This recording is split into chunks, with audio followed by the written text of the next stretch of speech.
come out calling the architecture firm Virtuoso. We're just doing a project when we're at school, for the Caribbean School of Architecture, working on a project, and I had told Euhon the word virtuoso. He had asked me, what does the word virtuoso mean? I said, it means highly skilled artist.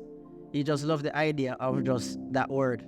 After graduation, we were working for a while. Euhon, I don't know, he just came up with virtuoso concepts because none of us were registered as yet.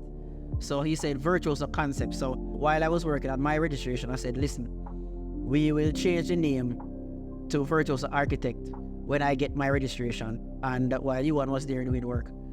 Funny story. I'm started Virtuoso through my sister. She knew Euhon back in her school days, and she recommended me as his first employee. So I introduced you to Sekou Samuels, the first employee of Virtuoso.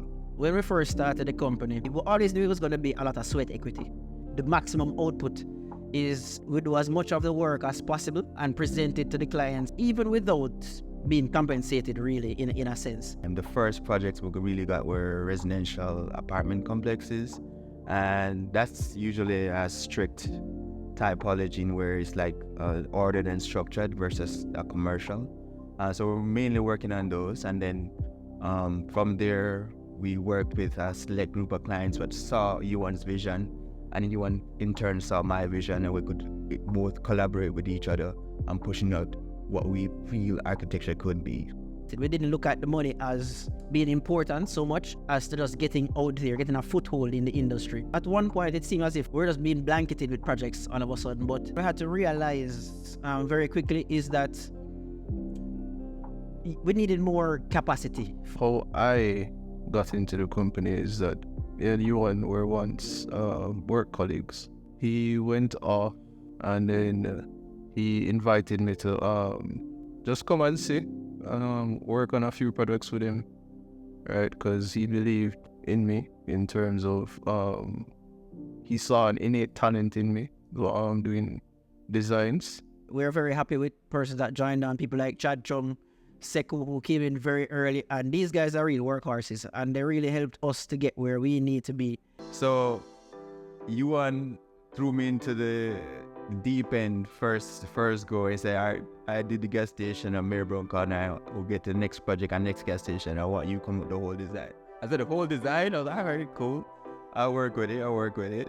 So I did the first project right beside where I came from, the school, University of Technology. I did the Papine Texaco service station. And that's the first project. I said, one of my favorite projects, actually. The R1 warehouse was actually a really interesting concept. And that was one of the first projects that we were executing.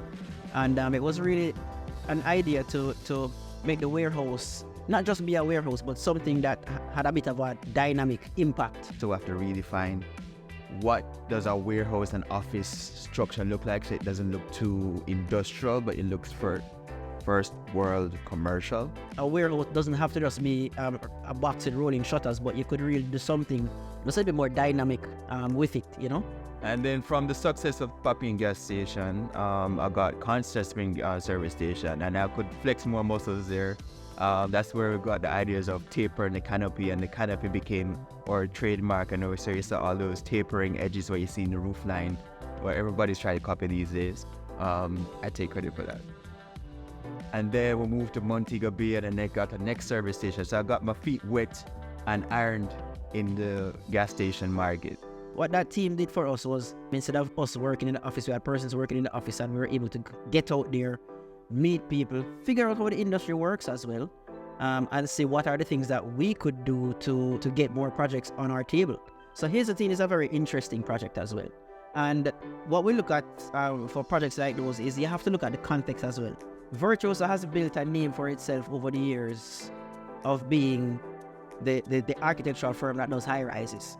We're the architectural firm that does architecture. That's really what it is. Here's the Thing wasn't a hard project, it was just a more tedious project. Here's the Thing is very tropical. And if you look at vernacular architecture, and if you go to the countryside and some of those first-time old houses, they're very colorful. And we wanted to do a modern interpretation of that. And if you look at Here's the Thing, it's pink and blue. if you mix those colors together, you're gonna get a nice sunset. I took it on. It was successful with the help of Euhon. He guided me in terms of doing the project. So that's what the kind of experience that you get at Virtuoso. Chad did some really good work on it, and it took a lot of fine tuning, and we all got there. Salisbury wasn't that hard. It was a simpler project to do after coming off Hazeltine. It wasn't that hard to do, and obviously I had help in terms of the design as well. Salisbury is also very similar to Hazeltine in terms of its concept. It's actually probably a little bit more traditional in its look. One of the things we did with it was we used a very modern gable end fretwork. So instead of it being very ornate, that fretwork, we use a very modern fretwork on that design. The Sugar Mill project is in Montego Bay. That's us starting to spread our wings and getting into the different parishes. Part of the Sugar Mill, the idea of Sugar Mill was for it to almost feel like a residential resort. Part of the aesthetic was exactly that, for it to just feel like an escape. If you're not willing to expand your mind to figure it out, you're just going to be positioned behind a desk, clicking on your mouse all day, and that's not where we wanted to go. We really wanted to expand and get in full stride. For us, it was when we started to learn the different aspects of development, what the finances look like, what project development look like, what the agencies require, and how to pull all of these things together. So we had to transcend from just strict architecture and get into the other parts of development, real estate, financing, doing development budgets, feasibility studies. These are all the things that we had to be doing to move from us just being designers to us being, you can almost call it, we were almost stakeholders in each and every one of these projects. After the series of gas stations and we got notarized both in residential and the service station market, we got our first big challenge, which was 20 South. And that's when we moved office from the apartment into Ivy Green Crescent, and we're actually working in an office now. So it's a totally different mindset. We're now official and we're trying to hit it hard. And the challenge of that project, we had to redesign that about 5 times, and then we shifted around the apartments because of the regulations and the client desires we try to maximize the client needs and maximize what the agencies wanted, and maximize a good design of what we feel architecture should be in Jamaica. We were right on the cusp of the development of that changing to being more dense, because prior to that, I think all you could get in that area was probably 4 stories. And the 20 South represented one of the first projects that took advantage of the new densification of Kingston. The wider Kingston and maybe the wider Jamaica weren't really ready for it at the time. So it really had to be something special. We settled on, we can redefine what the veranda was in terms of what we know as the common in our zeitgeist of what a veranda is on the ground floor, the interplay between the inside and the outside. I would say, we elevate the verandas to a new version of luxury living. That's where we got the sky atrium and the sky pool deck, and they're connected to and become that experience where you can maximize profitability to the client while satisfying our architectural vision of what Jamaica can be, and redefining what the Jamaican mindset of luxury apartment living into this nexus of what we feel about Virtuoso Architect. 20 South had a lot of these amenities that you don't normally see in a Jamaican apartment building or not in a long time. We're talking about a pool on the 7th floor. You're talking about a convenience store. You're talking about a park on the 4th level. Amenities that persons are normally used to in the States, in foreign countries. So that became Virtuoso Architect's signature project and vision for the future. We carried that forward. So essentially, after we started to make the different connections and to do the different networking, other projects started to come in. Dream 36 in Iron Shore, Montego Bay. 36 luxury apartment units on the North Coast, which was quite exciting because the client had a good vision for what he wanted, and it was a good first project in terms of scale and understanding the magnitude of work that Virtuoso does, especially where it concerns multi-family residential developments. And we have to give thanks for persons who put their trust in us, because what we have to understand is that development is by no means easy. You know, it's not a situation where a developer is just going to come in and just hand over money and go. It's not like that. It is essentially a marriage. We are married to our clients for 3 years, 4 years, and it becomes a relationship where we have to trust them and they have to trust us. And this is where you start to really build your connections and your friendships and your business partnerships with all the different entities and stakeholders. Previously, before joining Virtuoso, I had gotten a wide experience in designing different types of buildings, in particular high-rise buildings.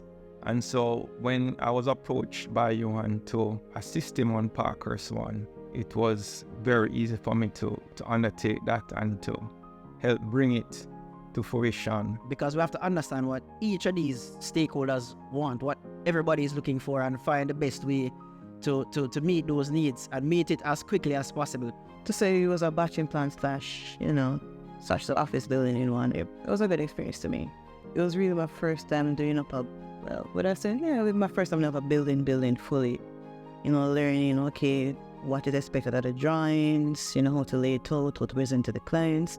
That's my first interaction after learning how to interact with clients, actually. So that project taught me a lot. We had to learn very quickly how to make those connections, learn what is required, and execute the projects as quickly as possible. Birds was hard.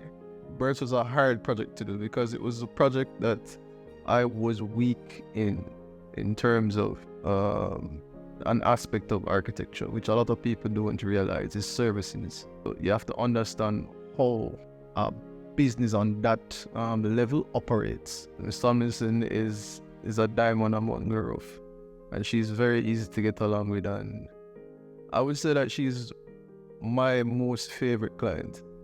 A trust has to be there, where the client has to trust you that you are doing your endeavor best to ensure that you're putting their best interests at heart. So you have to go over and beyond. With Spyglass, there were several challenges. The neighbors, for one, maximizing the views, dealing with the density issues in the area. And so Spyglass was a very challenging project in terms of trying to lay it out and to make it cohesive. You have to give credit where credit is due, and Sir Van Straley is definitely a visionary in terms of projects that you would love to execute and see on the landscape. It is, I would say, one of the best luxury residential developments in Kingston, if not the best. It has a lot of square footage and it has a lot of amenities. It's not always only about just cramming as much units as you can get in a space, because really and truly we probably could get more units there if we wanted to. We can't execute that project without our team, and Charlene has been a powerhouse on that project, just cranking out the drawings and making changes on the fly that needs to be done. Sheldon, who did a lot of really great design work on that project. Euhon was on that project every week, just making sure that the quality was there. I think it's great seeing where it is right now. I feel like every time I went